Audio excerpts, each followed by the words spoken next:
Welcome to our quick introductory AJAX course where we're going to be showing you how you can use the XHR object in JavaScript as well as fetch to make an AJAX call and return some data over the web.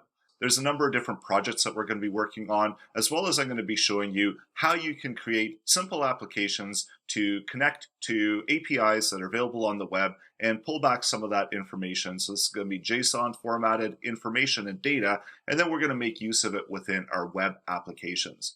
So this is one of the resources that we are going to be creating. So this is connecting to an API where it's getting random user information. So this API is available randomuser.me, and every time you connect to it, it pulls back some random JSON information. So we're going to be connecting to this API, pulling that information in, and then just simply outputting a name and the user picture that you can see also is getting pulled in over here. And we're going to be building out this application from scratch. Also showing you a number of other ways that you can connect using APIs. So there's a newer format as well, and that's called fetch. So that's available now, and it's available in JavaScript. So this is just plain old JavaScript once again.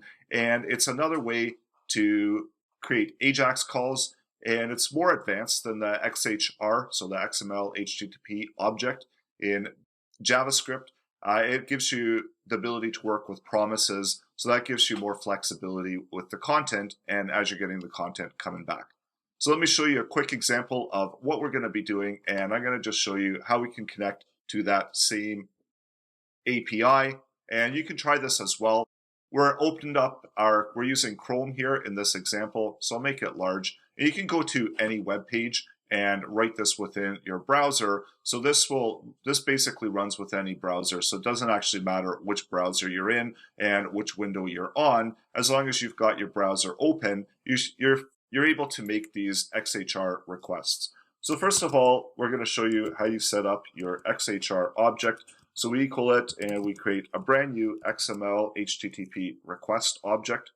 So we do something like that. And now we can console log out that XHR object. And there's not a whole lot in there right now. We see we've got some parameters in there. And not to worry, we are going to be going over this in more detail as we go through the upcoming lessons. But this is just a quick introduction to what you're going to be seeing in the upcoming lessons. So the next thing that we do is we use that XHR object and we open up a request. So this time we're going to be doing a GET request. And then we need to specify the URL that we're requesting. So we can go over and we can request, this is another API that we're going to be using within the course. So this one is going to be returning back a random Chuck Norris joke. And then we have to specify whether we want it asynchronously. So you do want it asynchronously. So that's the next item. And then last but not least, we have to send our request. So once we've done this and we've actually sent through our request, we can take a look at that XHR object, and we can see that the ready state has changed. It's 4 now. It was 0 to start off. And we also have some information that's come back. So we've got response text and response object. And within that response text, so this is where the JSON formatted content is that we're outputting within our page. Another way to do it is to use fetch. So I'm just going to copy and paste out the fetch example as well. And this runs within browsers as well because it's just JavaScript. And you can see that we're connecting to the random user API. We've got our promise in here. So once we retrieve a response, we do something with that response text. So we're returning it as text format. And then we're outputting it in the next promise into the console. So that's essentially fetch, and of course, we are going through this in a lot more detail, and as well, we're going to show you how you can make use of this data that's coming in.